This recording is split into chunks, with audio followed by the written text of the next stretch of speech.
लंतरानी news में आपका स्वागत है। देखिए आज की ख़ास खबर। मध्य प्रदेश वक्फ बोर्ड अब नवाचार के लिए जाना जाएगा। डॉक्टर सनवर पटेल, अध्यक्ष वक्फ बोर्ड। वक्फ बोर्ड का निर्णय ड्रॉप आउट से रोकने हेतु 32 मेधावी ज़रूरतमंद मुस्लिम बच्चों को 10-10 हज़ार के अनुदान राशि के चेक दिए गए। आइए जानते हैं पूरी खबर। प्रदेश के जबलपुर की 30 छात्राओं एवं 2 छात्रों को मध्य प्रदेश वक्फ बोर्ड की शिक्षा नीति पढ़ो पढ़ाओ राष्ट्र निर्माण में भागीदार बनो के तहत चेक दिए गए। बोर्ड की शिक्षा नीति को मिली नई दिशा। मध्य प्रदेश राज्य वक्फ बोर्ड के अधीन जबलपुर ज़िले की वक्फ कमेटियों द्वारा आयोजित स्कॉलरशिप वितरण समारोह वर्ष 2024-2025।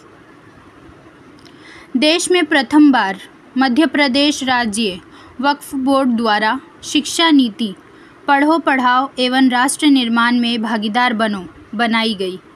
शिक्षा नीति के अंतर्गत प्रत्येक वक्फ की कुल आय का 50% राशि शिक्षा के क्षेत्र में आगे बढ़ने वाले छात्र छात्राओं को स्कॉलरशिप के रूप में दिए जाने हेतु सभी प्रबंध समितियों को आदेशित किया गया। बोर्ड आदेश के पालन में जबलपुर ज़िले की प्रबंध कमेटियों द्वारा विधिवत इश्तिहार, विज्ञापन एवं सोशल मीडिया के माध्यम से प्रसार प्रचार कर स्कॉलरशिप हेतु आवेदन दिनांक 28 सितंबर 2024 को आमंत्रित किए गए। जिला स्तरीय मेरिट के आधार पर भौतिक स्थापन के पश्चात प्राप्त आवेदनों में से 32 छात्र छात्राओं को 10-10 हज़ार रुपये उनकी इंस्टीट्यूट को बैंकिंग के माध्यम से स्कॉलरशिप दी गई।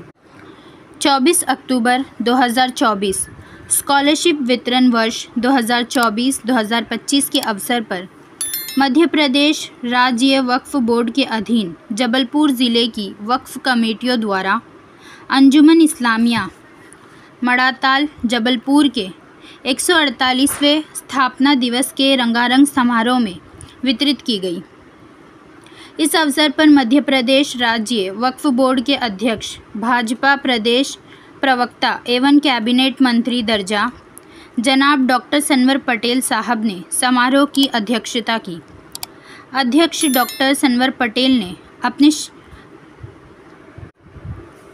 उद्बोधन में स्कॉलरशिप वितरण हेतु मेरिट के आधार पर विभिन्न श्रेणियों के चयनित 30 छात्राओं एवं 2 छात्रों को मुबारकबाद देते हुए शिक्षा के क्षेत्र में और आगे बढ़ने के लिए प्रोत्साहित किया।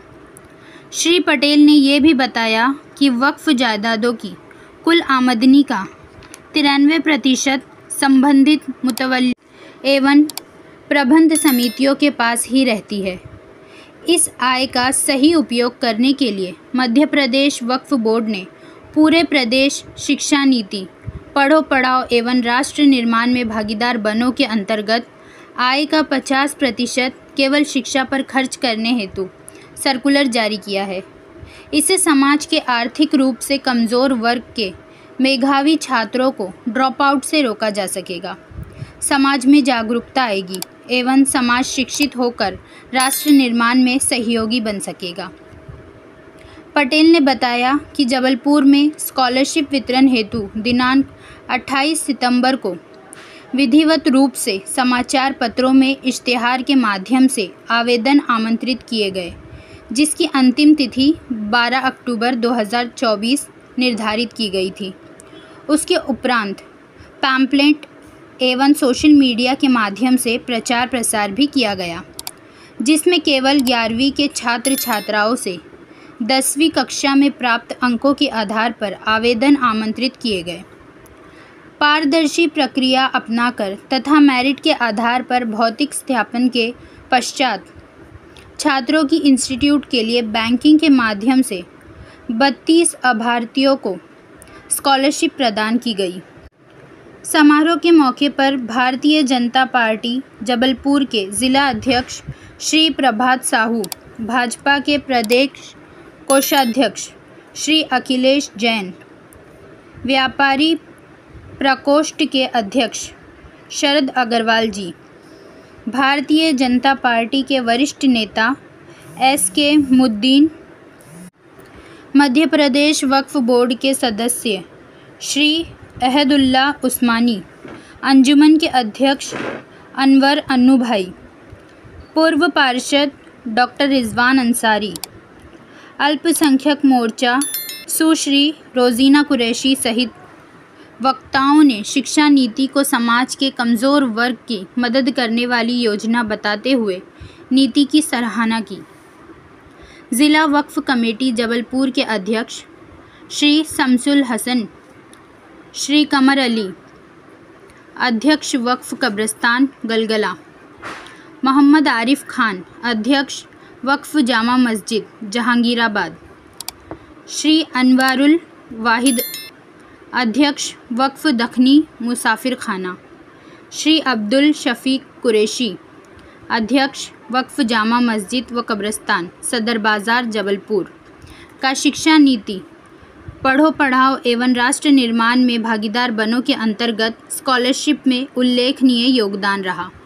बेटियों को आज 32 बेटियों को और बेटों को इस मंच के माध्यम से यहाँ की वक्फ कमेटियां स्कॉलरशिप बांटने का काम भी करेंगी। अंजुमन का अपना काम होगा और 32 मेधावी बेटे बेटियों को पहले फेज में हम लोग यहाँ की प्रबंध कमेटियों के मार्फत उनको चेक देने का काम करेंगे। हम शिक्षा के बाद बदलाव के बाद शिक्षा और शिक्षा के बाद स्वास्थ्य पर जाने वाले। हमने भोपाल में एक सेंटर चालू किया, अभी 4 दिन पहले चालू किया, जो हमारा हयात हॉस्पिटल जो 2009 में चालू हुआ था, बंद हो गया। काल के प्रवाह में जब समय बढ़ता है और अगर बेईमानियां बढ़ती है, कुछ लोग गड़बड़ आ जाते हैं, तो उनके अपने मफाद चालू हो जाते हैं, अपनी घर चलाने लग जाते हैं। हमने उसको फिर से चालू किया। तमाम प्रकार के विवाद, तमाम प्रकार के लिटिगेशन को खत्म करने के बाद हमने उसको फिर से चालू करवाने का काम किया है। और जो लोग संचालन, अब बोर्ड तो डॉक्टर नहीं, जिस प्रकार से आपके 5 स्कूल और एक कॉलेज वो टीचर्स चलाते हैं, अनवर भाई नहीं चलाएंगे, अनवर भाई प्रबंधन का काम करेंगे। उसी प्रकार अगर कोई हॉस्पिटल है, उस हॉस्पिटल को डॉक्टर्स चलाते हैं। तो उस भोपाल में जो हमने एक सेंटर चालू किया है, उसमें हमने कहा है कि आप स्पेशल क्या देने वाले हैं। उन्होंने कहा है कि ऐसी बेटियां, ऐसी हमारी बहनें, ऐसी माएं जो गरीब और जरूरतमंद है, उनको मात्र 6,786 रुपए में उनकी डिलीवरी का पूरा खर्च, उनकी दवाइयों से लगाकर, उनके हॉस्पिटल के खर्च से लगाकर, उनकी जांचों से लगाकर, उनके डॉक्टर तक का खर्च मात्र 6,786 रुपए। ये मध्य प्रदेश वक्फ बोर्ड ने चालू किया है। वो शुक्रवार के दिन कंसल्टेंसी फ्री देंगे, वो शुक्रवार के दिन 30% दवाइयों पर कंसेशन देंगे, वो जांचों पर भी 30% कंसेशन देंगे। तो ये हमारा पायलट प्रोजेक्ट हमने भोपाल में चालू किया है।